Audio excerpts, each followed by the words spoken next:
Good afternoon, Packers fans. Aaron Negler here with your Packers Daily Chat, coming to you live on the Cheesehead TV social channels. It is Monday. That's Monday after a game weekend. I mean, the game in question was a preseason contest, but here we are. We've made it. Ladies and gentlemen, there was actually football being played at various levels, but football game nonetheless for us to sink our teeth into and for fans to express their joy, excitement, and dismay and discomfort dependent on the play in question, the players in question. But it's great to have football back, man, and see all the clips online of people breaking down the film, talking about depth charts and dudes who made plays, dudes who didn't. But hey, it's great.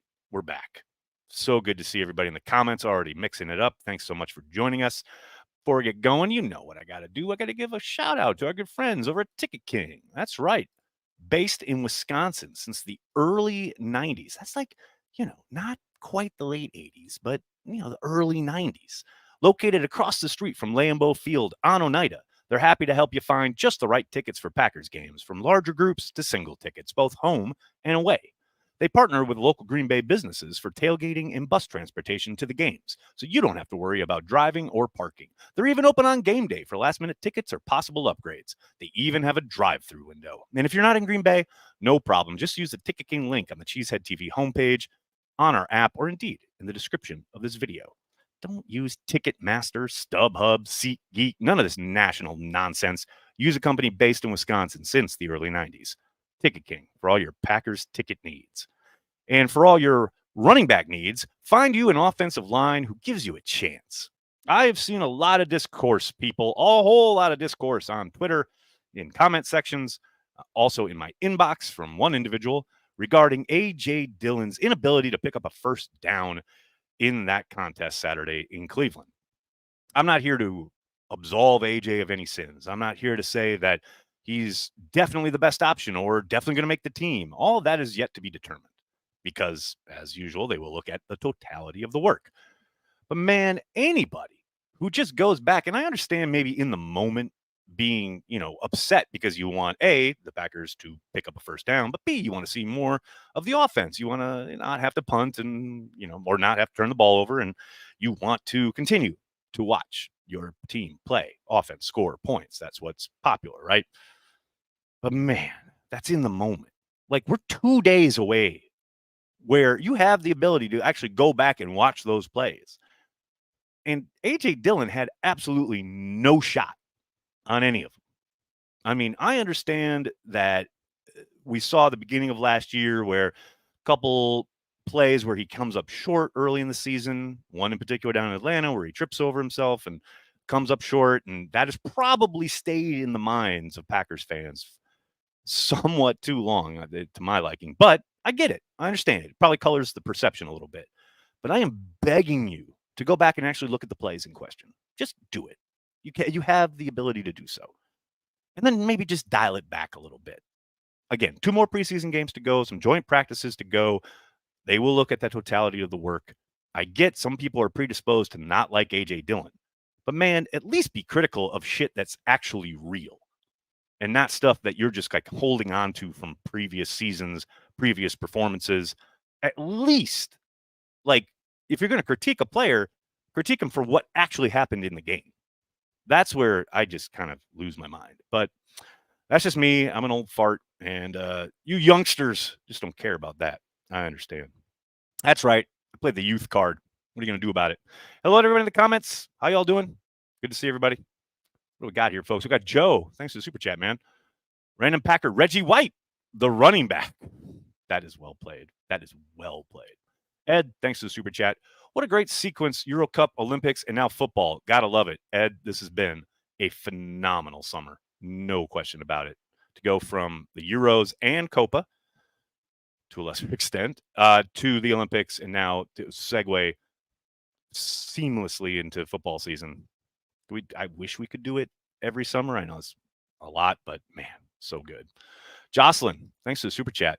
Bullard seems to have an attitude, and his play backs it up. Really enjoyed seeing him move in space. Guy eats grass and kicks ass. Random Packer, Dron McMillan. Yeah, Bullard's the real deal. The physicality is undeniable, and you certainly saw that on display in Cleveland. I think we've seen it throughout camp, really, so far, regarding a guy who's not afraid to stick his nose in there against the run. Very, very smart, and his ability to diagnose things. I think you've seen that a couple of times, both on family night now and then again in that game in Cleveland on Saturday. What I'm fascinated to see is how he's utilized when they go, like I say, it's an obvious passing down, and he's asked to turn his hips and run with a tight end down the seam, something like that. And I'm sure he can do it. I just haven't seen him asked to do a lot of it yet. That's where I'm kind of curious to see how he responds to that kind of thing. Because right now, everything I've seen him do has been kind of in the box, around the line of scrimmage. Um, and I want to see him kind of center field, like the times when McKinney is going to be down in the box. Is he able to handle and do the things deeper that are necessary? And again, I'm sure he can. I just haven't seen a ton of it yet. Anthony, thank you for being a Care of the G Club member. As far as Dillon, a wise man once said, whole lot of ball game left. You are not lying, sir. Very much so. Zapped dog. This is a constant question and or topic of conversation on Happy Hour. I'm glad that you can bring it here to Packers Daily. Why is Royce Newman still on the team? Because he has starting experience. He has a lot of experience in this offense. They know they can count on him as far as being able to throw him in there in an emergency situation. There's a very good chance if, say, Sean Ryan, Jacob Monk, those type of players, they continue to develop and improve throughout camp. I think there's a decent chance that Royce Newman is sent packing, like he gets his walking papers. But it's not a foregone conclusion. We know the Packers really kind of put a premium on experience. They have the entire time most of this kind of offensive staff has been in place. They like a guy who knows the assignment, and Newman certainly does. Now, yes, is he occasionally overpowered? Does he not look great? Yeah, but more often than not, you can stick him in there and you can operate on offense. And yes, every once in a while, there are going to be hiccups, but that is, especially considering he redid his contract right before camp, he is cheap labor. And you just keep that around as long as you possibly can. What else we got here? Mimsy, what's up? Thanks for the super chat. Love deep ball equals happy learned how to putt. Uh-oh. I mean, possibly. I said it, I think, on Twitter the other day. He's hit on a go route nearly every practice, where he sees that single coverage on a single high safety look. And he has hit Watson on that almost every time. He's hit Wicks on a few. He's hit Reed on one. It's like that wasn't happening last summer. So, yes, I think he most certainly has seemingly worked very, very hard on being able to connect those types of situations with those types of routes. And it really looks like it's, coming out of a place of rhythm, which is great. That throw to Wicks, the way he looks off the safety and then hits the top of his drop, one hitch, go. It's all in the rhythm of the play. That's what you love to see. No doubt about it. What else we got here, folks? Nick, thanks for the super chat. Wyatt looked very good from the eye test. Also, random Packer, Jonathan Franklin. Love me some Jonathan Franklin. Yeah, I actually thought Ross Uglum put it perfectly on Twitter, and I'm paraphrasing here, but he said, Wyatt is basically born to play in Jeff Hafley's defense because you're not asking him to read. You're not asking him to absorb a double team and get off a block. You're just asking him to get upfield.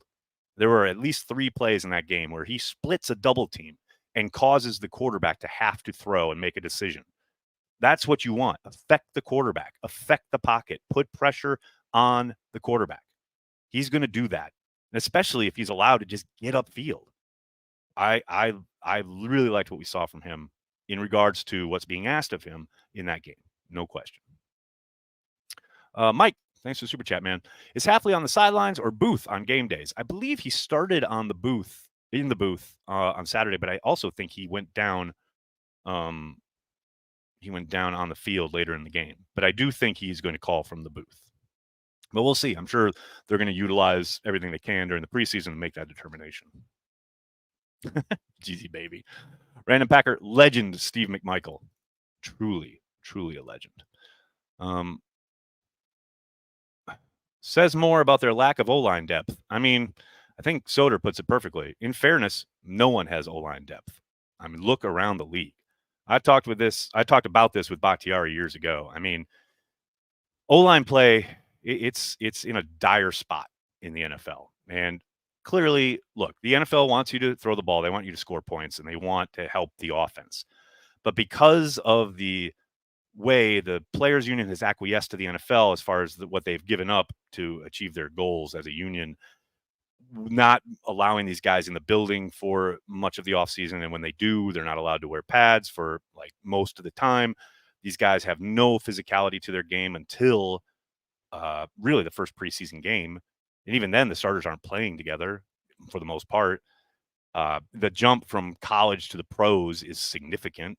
And most of the guys in college are not getting coached up the way they used to, especially not in a pro style offense.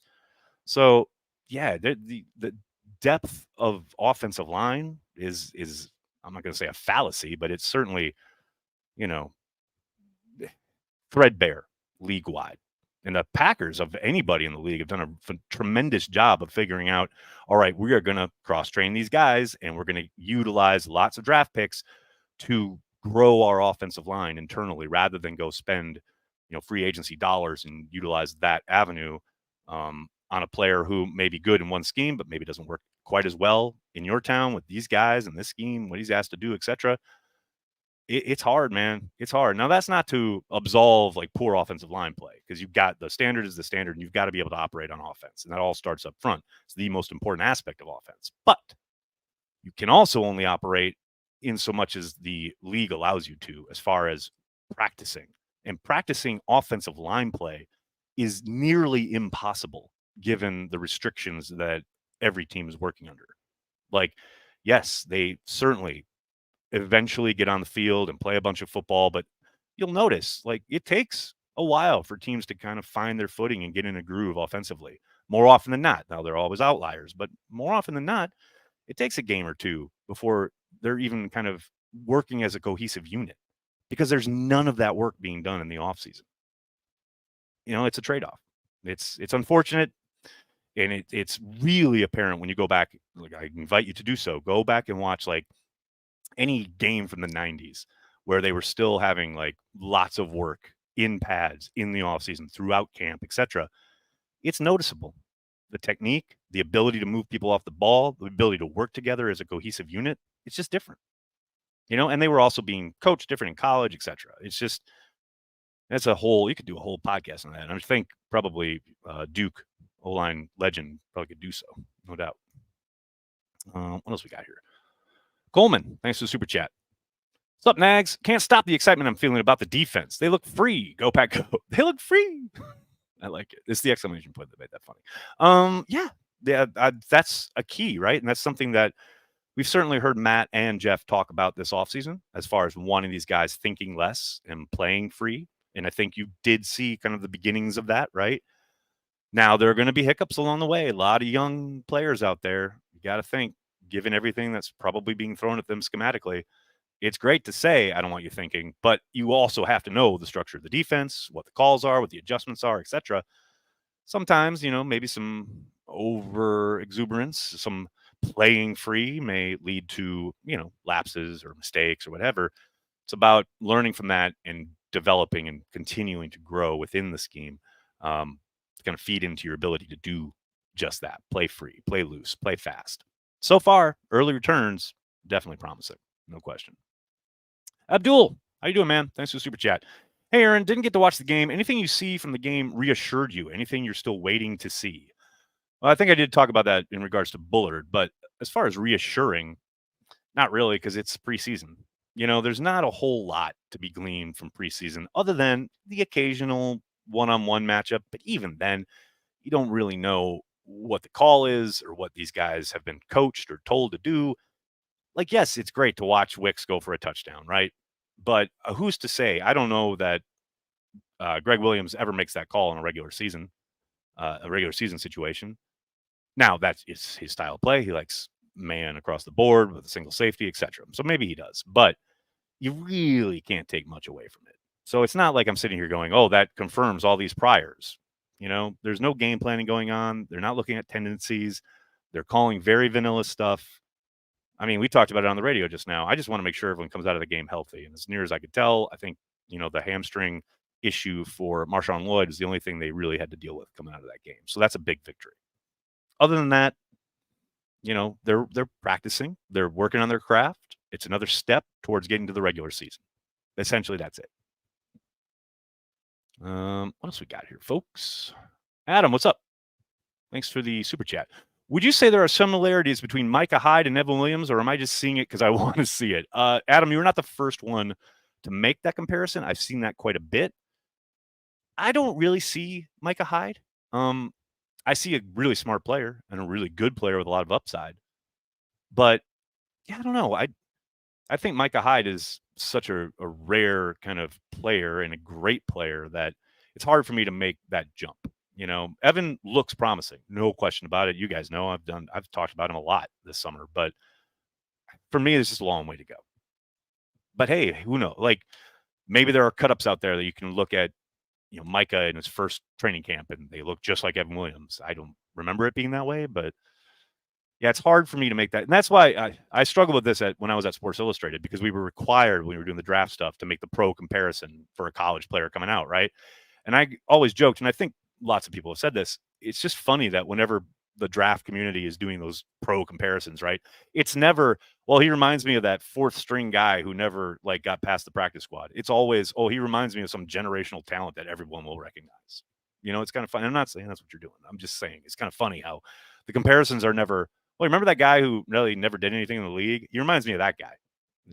It's always hope, right? We're filled with hope because it's the summer and no one's lost a game yet and everyone's clean sheet wise defensively, and they got a million points to score on offense yet. And so we're all filled with hope. Very, very much so. Dennis, LVN is going to be a beast. Your thoughts? I thought he took a nice step on Saturday. No doubt about it. Now, you do kind of have to look at the level of competition, right? He certainly did what was required. He was absolutely disruptive. He was very productive. He needs to continue to do so. The standard is the standard, right? And it doesn't matter who you're facing. The expectation is he is that active and that productive every single week. It's a nice step. Nice step to take. No doubt about it. Valzad, how you doing? Thanks for the super chat. Nice to see a safety play with bad intentions, whether making a play on the ball or the ball carrier. I believe their secondary will be more aggressive. I very much agree with everything you have written there, sir. I mean, I think I talked about this a couple weeks ago. I was talking about Evan Williams, but just in general, the safety play. I mean, we've talked about Evan Williams and Javon Bullard, but do not forget about Anthony Johnson Jr., who fits exactly what you're talking about there as far as arriving in with a bad intention of either blowing something up in the run game, making the tackle. Physicality really jumped off the screen, I thought, for AJJ. You don't forget about him. He is certainly making a case. And I think it's going to be hard, obviously, for him to displace one of those guys, the two rookies, just because of their draft pedigree, etc. But, man, he is not going quiet into that good night. I'll tell you that. Matt, thanks for the super chat.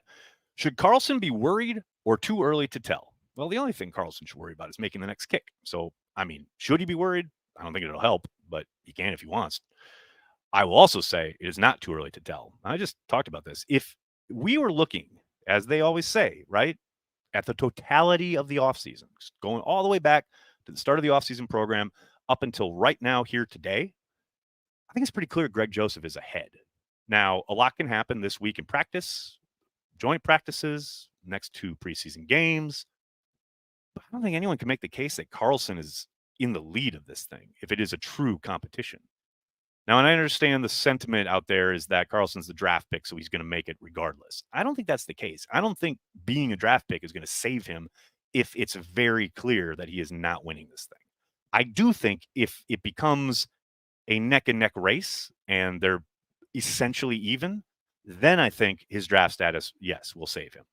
But right now, to my eyes, that ain't it. I think he is number 2 at the moment. But as I often say, a lot of ball game left. Joe, what's up? I now think Vet Dillard makes the team. Thoughts? He's got a shot. Still doesn't look great, but just because of the lack of depth at tackle, not only in Green Bay, but around the league. He's got starting experience. They like his traits. They can play him on either side. He's definitely got a shot to make the team. I'd like to see Caleb Jones a little bit more myself, get more of a shot. But yeah, I mean, it's hard when Telford's just giving up the edge no matter what to whatever edge rusher or speed rusher is out there. I mean, he is really mightily struggled against Rashawn Gary in camp. It's not like Dillard's been lights out in that regard, but he's at least been a little bit more consistent. I think I'm not going to say scary, but it's unfortunate. Yeah, Dillard probably makes the team at this point. Ken, how are you, man? Thanks for the super chat. Love only completed 2 passes. I'm very worried. I mean, and one of those went for a loss, Ken. My goodness. John Simitovich, what's up, man? Preseason NFL X is a hell of a drug to consume. Yeah, it's overreaction city, but it's been all summer. We're all jonesing for some action, and they provide it, so we consume it. It's fun. Charlie, thanks for the super chat. Random Packer, Darren College. The North Poles, or not North Poles, what is it? Yeah, North Pole, Alaska. North Pole's very own, Darren College. Abdul, thanks for the super chat. When does Cooper come back? How has Hopper looked? Hopper's looked promising in a way that it's the classic case. Now, both of them have been shelved. We'll see tomorrow if either one of them get back out on the field, both dealing with injuries. But Hopper, prior to missing practice late last week, I thought he's looked better than advertised. And this is a classic case. I remember last year everyone saying, oh, they overdrafted Sean Clifford and all that stuff. And then Sean Clifford comes out in the preseason and looks pretty damn good. With Hopper, it's like I read all the scouting stuff and all the draft industrial complex talking about all his weaknesses. And as I always say, don't tell me what he can't do. Tell me what he can do. And what they've asked him to do has looked pretty damn good. Looks like it's not too big for him. It's not too much for him. He's flowed to the ball well. I thought he's looked assignment sure. It's hard to say with any certainty because we don't have the play call and we certainly don't have the ability to go back and look at practice tape. But he certainly looks like he belongs and he could be productive. And he's had a number of plays where he's been either in on the ball, making a play on the ball before it gets to the receiver in coverage, filling really nicely in the run, making plays behind the line of scrimmage, shooting gaps, creating havoc. I like what we've seen so far. Now, it is very, very early. It sucks that he wasn't able to get out there for that first preseason game. He's going to have to get back on the field and get himself into that rotation. But so far, so good. To me, it's been a bit of a surprise given how much negative stuff I saw around that selection draft weekend in this offseason. But as always, draft industrial complex. You get what you pay for. Just call me Rabbit and thank you for always being so good to your chat room. Oh, Rabbit, that is incredibly kind of you. Thank you so much. And thanks for checking it out each and every day. Dustin, thanks for the super chat. Nags, pumped for this season. We are on track for 17-0. Trivia, what is creamy and cold from the land of the green and gold? You know what? I don't know. I can't really recall, but I think I have an answer to that. Well, we carry the cheese wherever we may be, so creamy and cold, and from the land of the green and gold.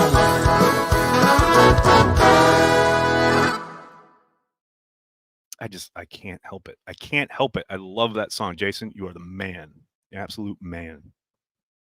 Coleman, thanks for the super chat. What are your thoughts about the run game this year? Ooh, they need a lot better work up front than what we saw for some of Saturday. Now, obviously, the one carry that Josh Jacobs got looked really nice, right? Good work up front. And hey, shout out to Christian Watson for absolutely burying a dude on that play. But yeah, the run game early last year was hard to watch. And a lot has been made about AJ Dillion, but if people actually go back and watch those games early in the season last year, they were brutal up front. Now, it improved as the year went along, but my God, they cannot afford to come out of the gate looking like they did last season, even this past preseason game. I think part of it is a product of trying to put a lot of different guys in a lot of different spots, all the cross training they're doing. So it is kind of very disjointed. right? And they'll work through that. I think you saw with the offensive coaches who were available today, whether it was Stenovich, whether it's Sermons, any of the offensive guys, they all talked about needing Butkus as well, much better pad level. And if you go look at the plays in question, guys are standing up, right? Getting stood up, but also standing up. They got to get way below their pads comparative to what we saw on Saturday. And this goes back to what I was talking about earlier when it comes to the offensive line. That gets kind of taught and drilled, and it gets in your body as an offensive lineman by repetition. That's what happened. Like, those are the reps that become so valuable, and those are the types of reps you don't get in practice in the offseason because of the practice limitations. So that is something that they're going to have to work on, obviously, not just this week, next couple weeks, but these next few months, because they've got to get that ground game going. Rob, thanks for being a Carry the G Club member. With a little more practice, Anders is going to be hitting the upright consistently. You know, we're trying to have a good time here, man. I got to bring us down. Nick, thanks for checking out the stream, man. Do you think that Jordan Morgan plays next week at all? Really hope so. He needs to, especially if they want him starting down there in Brazil. I think Matt was asked about it today, and very non-committal, which is to be expected. We'll see tomorrow. It's our first practice of the week. Got to get him out there, though. I know Matt said he would miss about a week, right? So that could be 10, 12 days. So we know the Packers won't rush anybody back. I got to think they want to see him out there sooner rather than later just to get him ready for week 1. And that's going to be here before we know it. Carl, thanks for the super chat. It's exciting to see Dubose making plays. Yes, it is. And look, what we saw on display from Dubose in that game is just an extension of what he's done all camp. Now, I did tweet about this one day where he had probably the catch at camp up the right sideline on a bomb from Clifford, where he just went up, skied, mossed 2 defensive backs, and came down with it. Amazing catch. And I was like, kid's just making a play every day. It's undeniable. And then literally the next offensive drill, like team stuff, he dropped an easy one in the left flat. Like, that's, that kills you as a observer who's really rooting for the guy. Like, he's got to find consistency, but he has been consistent in making big plays almost every single practice, right? We've seen it again and again and again. And then Saturday was just an extension of that.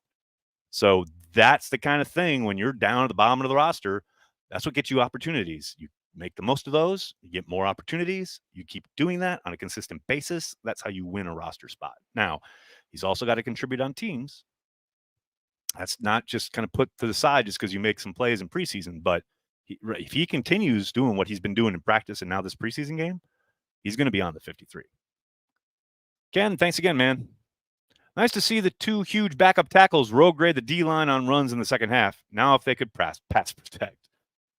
Yeah, I mean, look, again, it's about opportunities, repetition, the ability to learn from the mistakes, look at the film, try to come back this week, both in practice on your own, practice the joint practice, preseason game, and build on not only what you did well, but to correct, right? And there's a lot to correct. Dustin, thanks again, man. People may disagree politically this time of year, but we can all agree, F the Bears and go Pack go. Dustin, 2024. That is absolutely a sentiment I can get behind. Rob, thanks for the super chat. Providing he makes the team, Caleb Jones should be a big part of your short yardage package. Duke can move people around. You know what I would love? If Caleb becomes the swing tackle, and this may be, just the fan in me. I can't help it. But Caleb Jones makes the team, right? And he is your swing tackle. He's dressed on game day to be ready to go if either tackle goes down, right? And then they come out in like the old school jumbo Kevin Barry package, and he reports as eligible as a additional like 6 offensive linemen, and they just go to town with Jacobs in the run game. And then after they're really successful with that, they run boot action off that. So the defense is biting hard on that run action, and then Jordan just boots out away from it and finds a guy streaking down the field for a touchdown. All because Caleb Jones made the team, by the way. I am totally down with that. Aaron Picard, what's up? Joel Wilson showing up, making the 53. He absolutely is making a case. I think he's had a good camp, but I think Ben Sims had been having a nice camp until he kind of just not disappeared, but wasn't really involved much, at least as the passing game goes. On Saturday, I think both those guys have had nice camps. That's going to be a battle, and that's going to be something where, without question, that special teams will decide that. Like, neither of those guys is making the team because of what they do from scrimmage. Like, they have to show they're adept at it. They can certainly be counted on in certain situations, being asked to come, and provide whatever 4, 5, 12 snaps a game, etc. But what they do on teams is what's going to have them on the team, like, without question. All right, everybody, I got to get going. Cannot thank you enough for hanging out, talking Packers each and every day, Monday through Friday, right here on the Cheesehead TV social channels. Please do me a monster favor. Hit like on the video, subscribe to the channel, and then tell your friends and tell your family. Cheesehead TV. We are devoted to Green Bay Packers fans worldwide. Thanks a lot, everybody. Have a great night. Go Pack, go.